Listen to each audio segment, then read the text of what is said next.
The more you can help somebody feel whole in general, the more they're going to produce for you during the employment hours. So it's because it's not a 1-minute story. It's a process, and it's a willingness to be open to things that seem outside.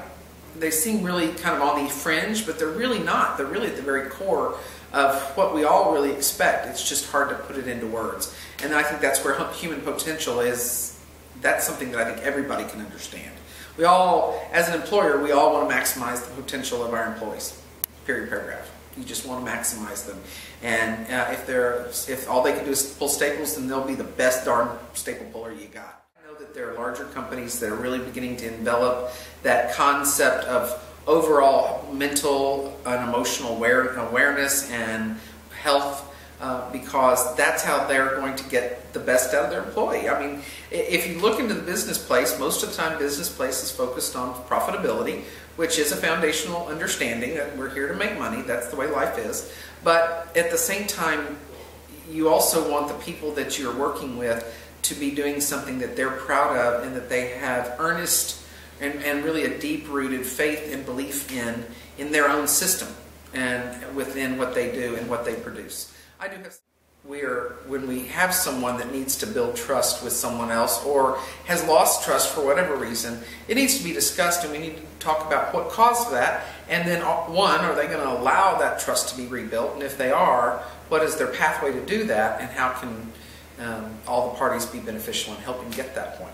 I mean, you have that with clients sometimes, where you promise them you're going to do something, and then you make a mistake and don't, then they have a right to feel uncomfortable the next time, and you need to be aware of that. And you have to think about how are you going to treat them in order to bring that trust back. I mean, you go through years and years of doing everything really well, and then our human side comes in, as I like to talk about, and it drops a little bit. Well, all right, you have to just work through that. And hopefully you'll have a client that will understand that and see the culture that we're working with to know that everybody's human and mistakes happen. If you're making mistakes over and over again, then you have to look at why that's occurring and how you can correct that so that you can build that trust. That works. I can't say words and actions one time. I have to say words and actions every time. And so we have better opportunities and issues that come up in our world that we knew were going to come up, that we just now have to face and adjust accordingly. And because we're not always in control of how every detail works, sometimes you have to go, oops, I wasn't expecting that, and figure out how to fix that. And that's when, if the foundation of continuity and community and our baseline foundational concepts are sound, you work through that pretty easily. When you get hit with something from the left side that you're not working, or the right, or not expecting, or from the right side that you're not expecting, you then all of a sudden, it's kind of like a ripple in the water. It kind of makes you jiggle a little, and then you settle back down, and you get focused back on words and actions matching, and expectations being realistic.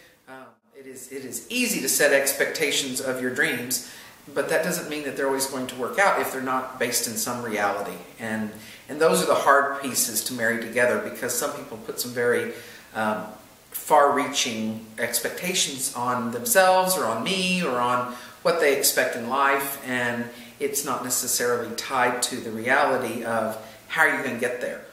Or it may be fluid. Things change, and we have to learn to change with that. I don't always like all the changes, and all the decisions that are made aren't always the right decision the first time out. So you have to keep working on that until you can get it to a point where it is, it's all working together and all the pieces fit. And going forward, when everything's rowing right along and everything's going well and you're excited about that, and you then are scared to change anything for fear it'll stop going well.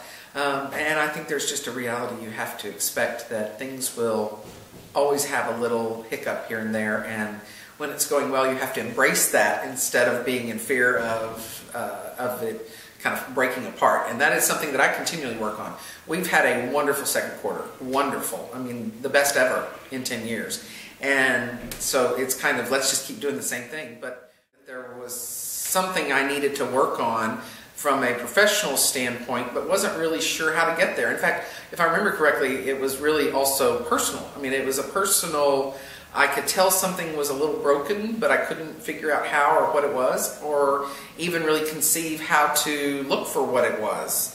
It was just kind of a gut feeling. And in sitting down with you over, I guess we had 4 or 5, 6 sessions, over that period of time, it began to come together. And I remember really talking about just the fact that I didn't really know, but I knew it was something and I needed some help and I didn't really know where to go from there. And you walking me through a process of really helping me create the foundation of the culture that I have here at First Community.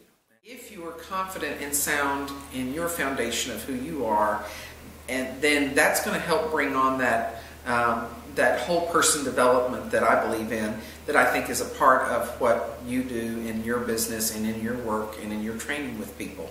And so I think human potential is definitely a good phrase to help a person who has not been exposed to the whole concept of spirituality in the workplace, to help them kind of grasp it. But again, if they know something, if they can feel that inherent something's not right, then it's more of a willingness to be open to new ideas and new